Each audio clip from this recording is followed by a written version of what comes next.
Welcome.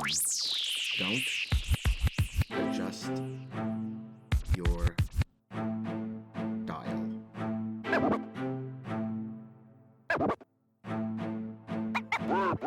Welcome everyone to the Lofi Poli Sci podcast. I'm your host, Michael Pickering. That's right. Lo-Fi's and low fidelity, low quality, in your face, messy as can be global news show. Here we're going to talk about that famous question, what's going on in the world today, and it's Thursday. Time for that Lo-Fi global news, fresh off that press, coming at us from the space section of NPR. China, Russia, announced plan to build moon research station. And what marvelous news is this? Finally, someone is really announcing a lunar base to get things hopefully started for Lunar University and maybe, just maybe, Lunar Lofi Poli Sci. Oh, everyone's got to have a dream, right? The story. China and Russia have signed an agreement to officially start a collaboration to build, here's where the details matter, a lunar research station on the moon's surface, or wait for it, and or in the orbit of the moon. So maybe no lunar university just yet. We'll have to wait and see.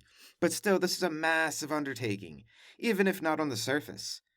There is no space station in the orbit of the moon, and this would be used as a platform to launch further moon exploration.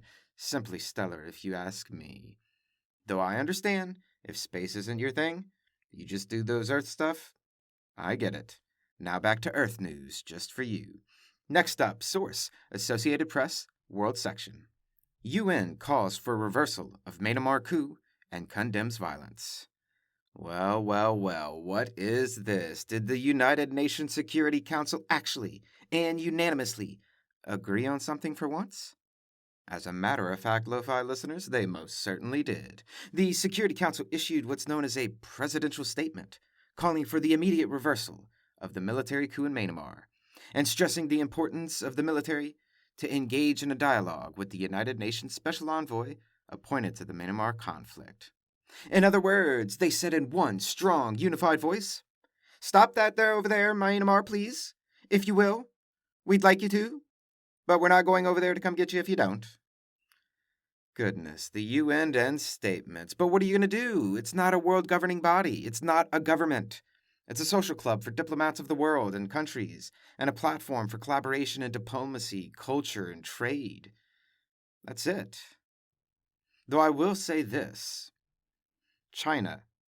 We most certainly do throw our fair shade at China. All the time, really. For things like taking democracy away from Hong Kong, or for genocide of the Uyghur Muslim minority population in Western China, or mass censorship of the internet and arresting free speech bloggers, or, well, you get the point. We're always calling China out on things. But when China starts waving their diplomatic finger at you, Myanmar, and says, "Hey, knock that shit off," that really does kind of mean you're taking things too far. So who knows? Maybe something will come from this. We'll keep you updated for sure as we know more. But now, moving forward, because we never move on from anything. Source, the world of Reuters. Millions of websites offline after fire at French cloud services firm. Now, every so often, I really do like to remind us what the internet actually is and how it really works. And this story is just ripe, just perfect to do exactly that. But where to begin? I suppose maybe the best way is to tell you that the internet isn't really an imaginary thing, and it is not invisible either. The internet in real terms is data. Even my voice right here is data. So the internet is a lot of data that are all connected to each other and that you have access to. And all that data is stored on computers called servers. People like talking about the cloud. That's just a fancy tech industry term trying to be nice and trendy. The cloud is what they name their servers. That's it. So all the internet is stored on servers, data saved on computers. And the computers are always turned on and always connected to a network of connections that you have constant access to. Stop. That's the internet. The next part. The whole .com thing. That's very much a United States way to end a website. But you see, in other countries, they have their own versions of .com, most in the initials of the countries. So in the example in this story in France, French websites don't use .com, they use .fr, meaning .france. So this fire from the story here in Reuters, a fire broke out in France, and it was at a facility that houses French servers that store the data for websites that end in .fr.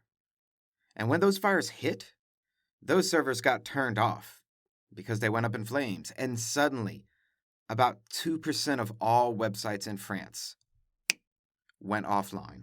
Millions of websites offline. Government websites, shopping websites, bank websites, websites for other countries that are housed in France, like Ivory Coast, Poland, Britain, even some of the French government websites itself.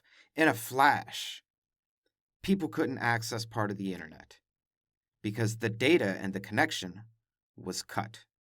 In this case, it was by a fire. But make no mistake, Lo-Fi Nation, governments, they can cut that connection too.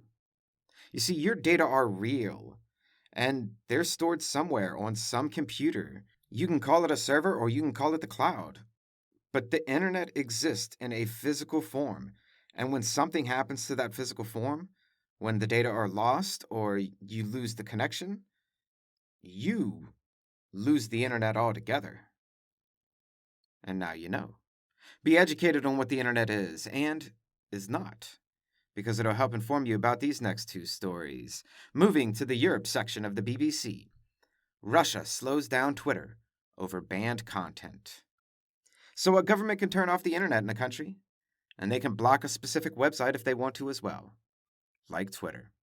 The story here is that the Russian government is saying Twitter hasn't removed over 3,000 tweets that include material related to drugs, pornography, and suicide.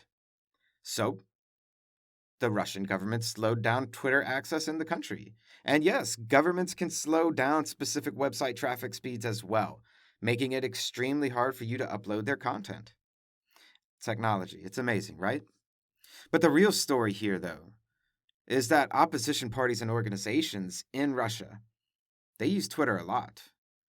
And the government, well, they're kind of not liking that. So Twitter either has to comply or risk being shut down completely in Russia and losing their entire consumer market, meaning money. If Twitter doesn't cave to the Russian government, they will lose money. So I say to them, hey, Twitter, what you gonna do? Are you going to cave to authoritarian governments again and keep your money? Or are you going to make another choice? Lo-Fi Nation patiently awaits your decision. We'll update you when we know more, listeners. And a last piece of news to send you on your way for the day, the AP Technology section. Facebook moves to dismiss federal, state antitrust suit. In the United States of America, the Federal Trade Commission and 48 of the 50 states in the country are going after Facebook for violating the monopoly law. Wow. Can what amounts to almost the entire U.S. governmental system really bring down Facebook? Well, we're going to find out this year, my friends. Right now, Facebook is trying to get this all thrown out of court. We'll let you know how that goes. Oh, and P.S. This is actually a bipartisan lawsuit against Facebook. Bipartisan, meaning both Republicans and Democrats, wait for it, actually agree that Facebook has a monopoly and is deliberately stifling competition. What interesting times we live in, wouldn't you say? And it's a brief snapshot of what's going on in the world today. Stay tuned for tomorrow's episode of Good News Friday. Always remember that Lofi Poli Sci is more than just me. It's the we that we be. Thanks for listening. Stay safe, wash those hands, and I'll see you on the next episode of the Lofi Poli Sci podcast. Pickering, signing off.